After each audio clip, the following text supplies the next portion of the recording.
from the usual shop. But in both cases, we have two things, or one thing in common.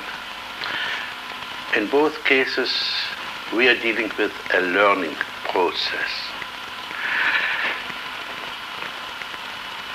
Learning is mostly misunderstood. My definition of learning is to discover that something is possible. It's not just the taking in of some information.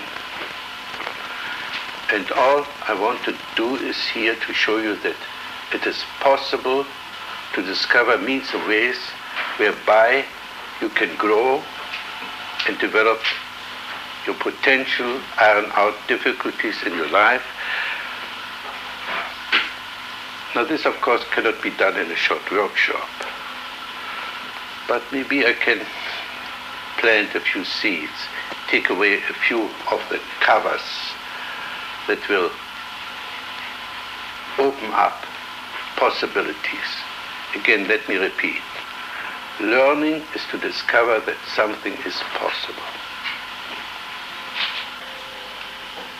We are using most of our energies for self-destructive games, for self-preventing games. And I mentioned already that we do this and prevent ourselves from growing the very moment something unpleasant, something painful comes up. At that moment we become phobic, we run away. We desensitize ourselves. We do all kinds of means and ways to prevent the growth process. Again, we have to go another step further and say that the neurotic suffering is suffering in imagination, suffering in fantasy. Somebody calls you son of a bitch, and you think you are suffering, you feel hurt. But you are not hurt. There are no bruises, there are no actual injuries there. It is your so-called ego or vanity that is hurt. We can even go a step further and say, when you say you feel hurt, you actually feel vindictive, and you want to hurt the other person. So what I like to do in the beginning is to take a few of you, ask you to come on the hot seat and work on the phenomenological basis. This means on the awareness of the ongoing process. If you live in the present, you use whatever is available. If you live in your computer, in your thinking machine, or in those obsolete responses, in your rigid way of coping with life, you stay stuck. So let's take a few ones of you, whoever wants to come forth. And the more stage fright, the better it is.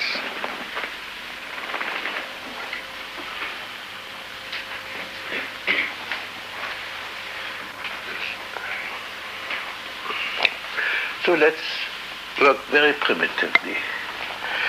Even if we structure the whole thing a little bit rigidly, pompously for the first moment, you very soon will see the meaning of it. So start with the sentence, now I am aware of.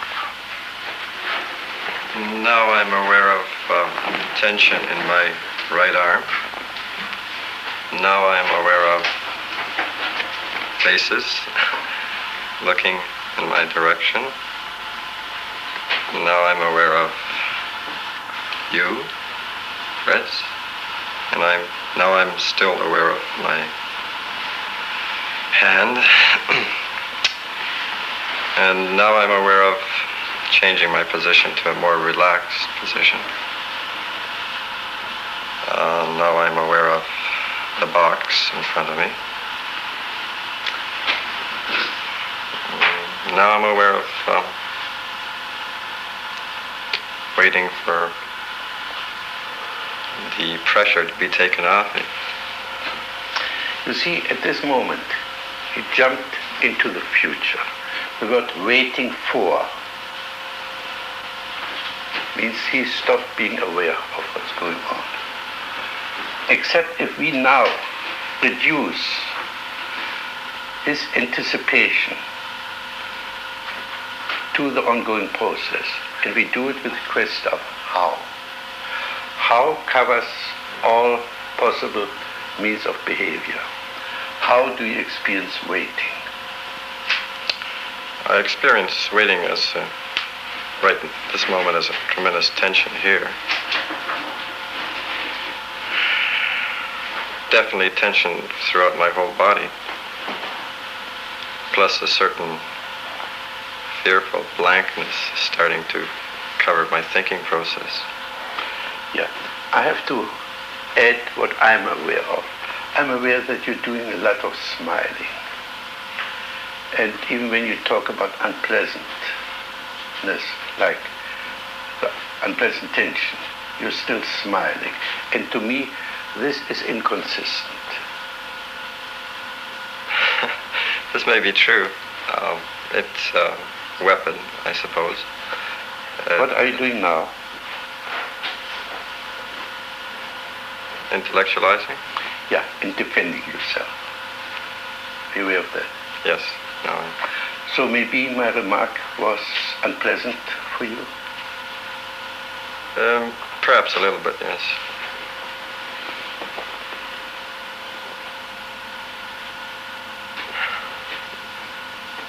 Are you now aware of your smile? Don't you like me smiling?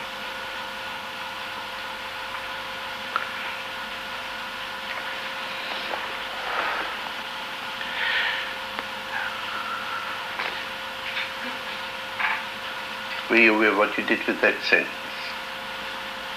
I thought I expressed a certain amount of hostility, perhaps. You attacked me. What are you aware now? I didn't mean to attack you. Now, again, are you aware that you're getting defensive again? Yes, I have a very defensive nature, I think.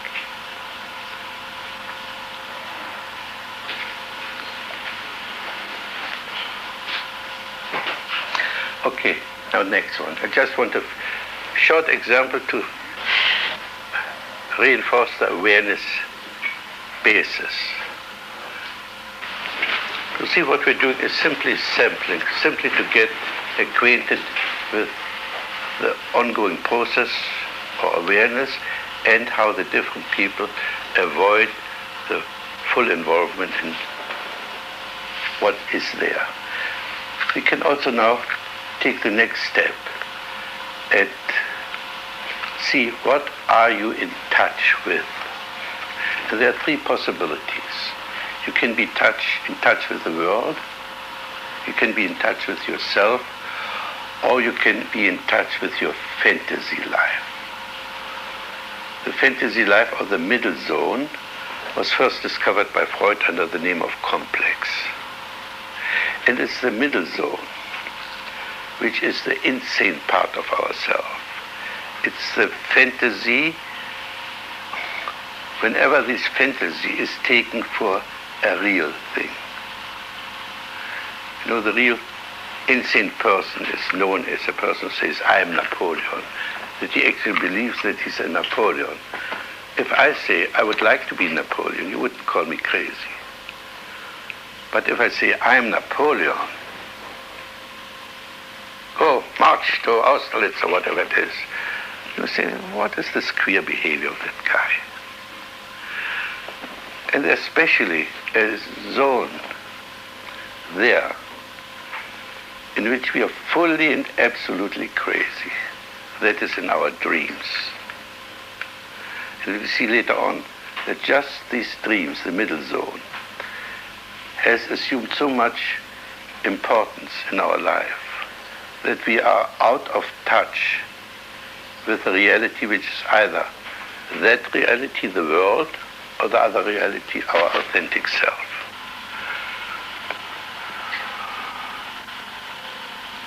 All right. Do you also start with this experiment?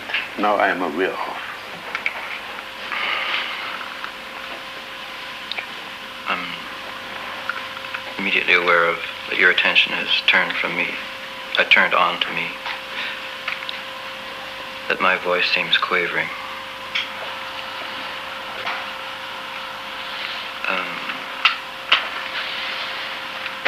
That my mind is sort of split between a fantasy and being aware of my body. Now my mind is split between fantasy and body. For me, mind is fantasy.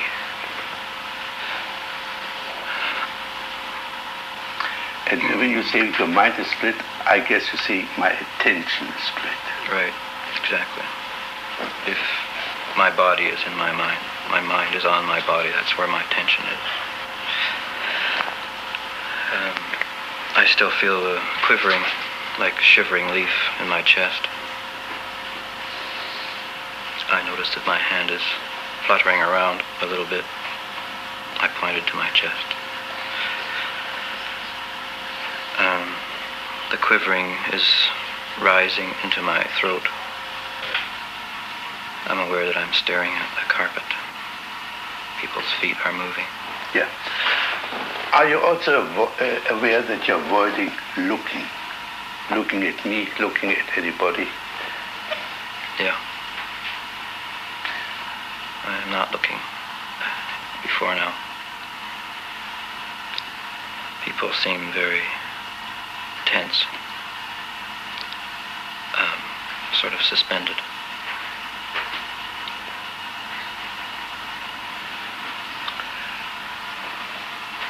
But very real.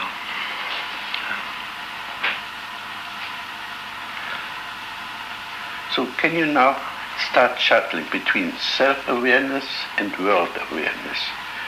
The self-awareness is symbolized by the word I, and the world aware by the word you, I and thou. And if you have too much I, you're self-centered, withdrawn and so on. If you have too much thou, you're paranoid or aggressive or businessman or something like that. Well, I have been looking at you. I'm looking at you now. And the more I look at you, the less quivering I feel inside myself. And some of you seem to look right straight at me, and some of you look out from the side of your head or from the top of your head.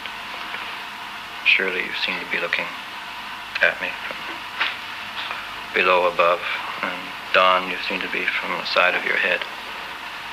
Now shuttle back to self-awareness. I feel a great ball of tension in here. My mouth is dry.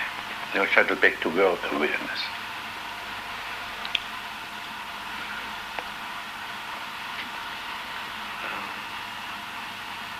I seem to want to focus on one or You're another. You're still in the I.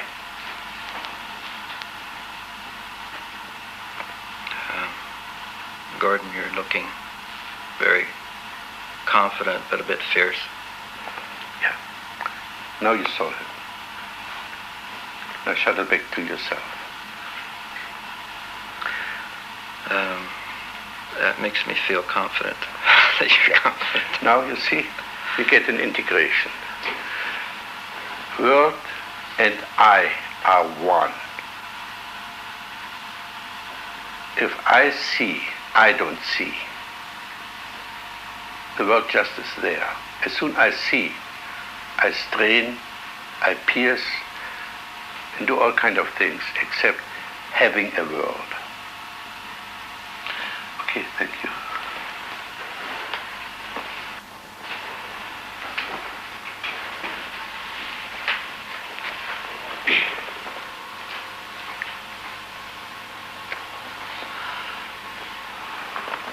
Your name is? Penny. Penny, you're Penny. I'm aware of my heart beating. My hands are cold.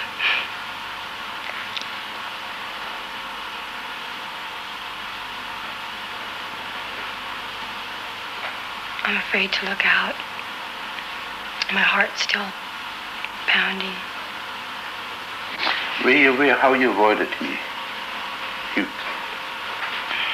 looked at me and quickly looked away.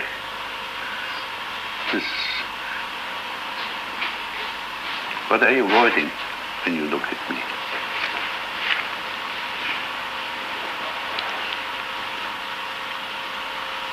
Be aware that you were starting smiling when you looked at me. Mm-hmm. What kind of smile did you experience? I'm afraid. I try to hide my fear.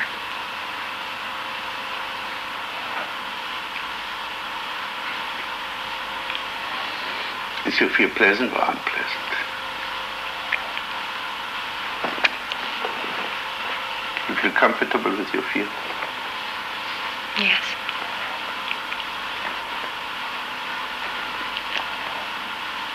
My heart's not pounding so much anymore. Mm-hmm.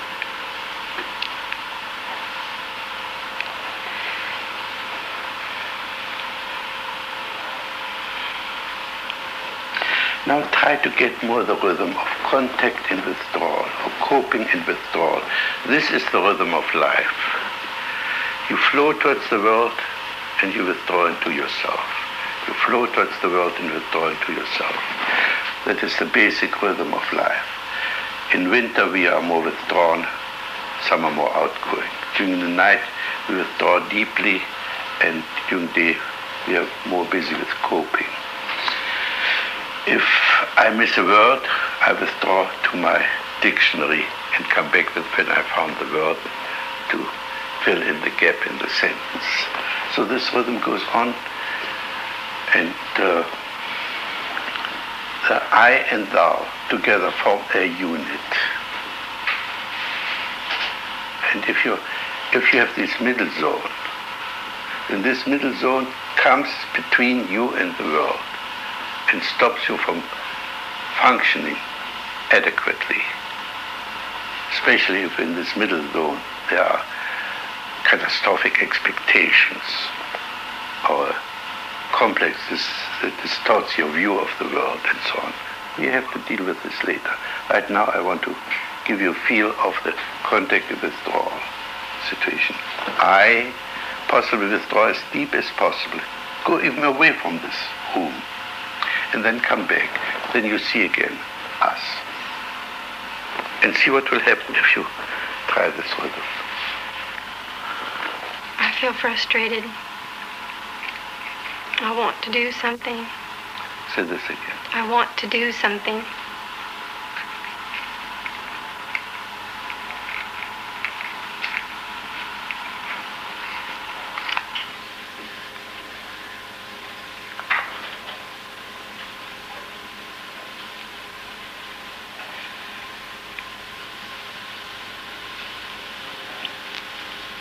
Now come back.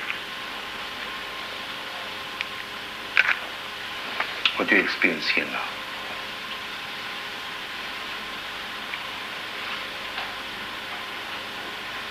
The colors are bright. Pardon? The colors are bright. Colors are bright. That is a good symptom. This is what we call in Gestalt therapy a mini Satori. She begins to wake up. Did you notice this? The world becomes real. The colors are bright. And this sounded very genuine and spontaneous. You come forward.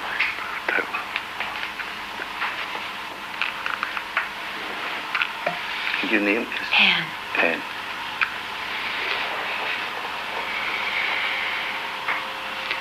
I'm aware of a tension in my head. It's all around my head. I feel it as a tingling and tightening.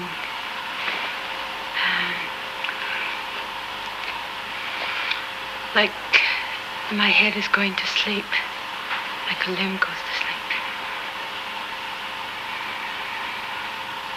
And it burns as well. Now, go to the world.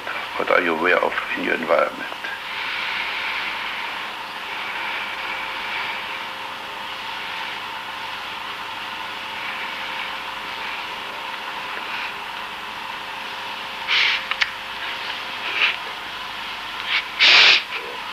I'm aware of this boy here who looks very kindly towards you. Who seems very sort of kind and understanding. Now we come to another condition in Gestalt therapy. We never gossip about anybody who is here. We always try to establish contact. And you say the same sentence to him instead of gossiping about him, say this to him. I feel that you feel very kindly and sympathetic.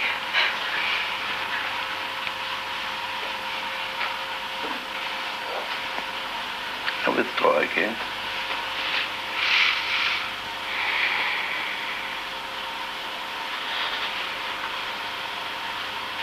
You were aware that you were crying a little bit. So why don't you say so? I'm aware of crying.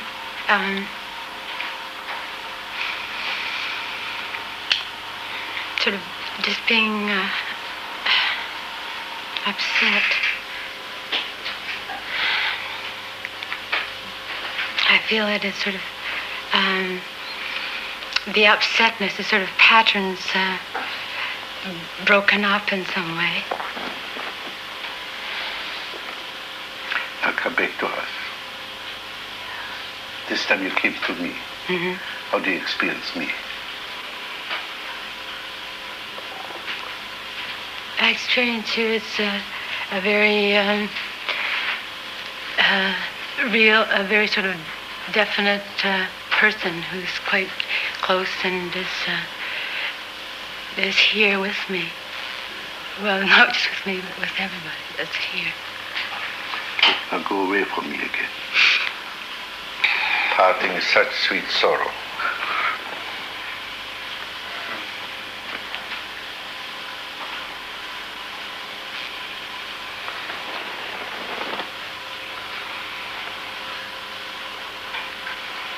I feel, I'm aware of tension in my head. So a tightening particularly above my ears. Can you close your eyes and find out how you do this? What are you tensing? How do you produce your tightness?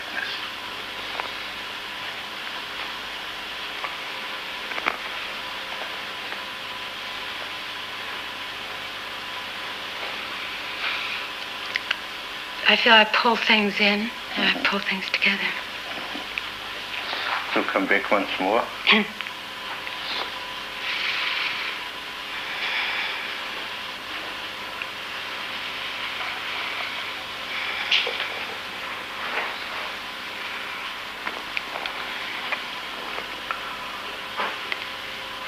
I feel the group has sort of opened up a bit. Yeah.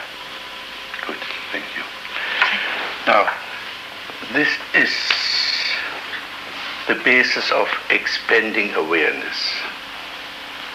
We don't need LSD or any of the artificial means of jazzing us up.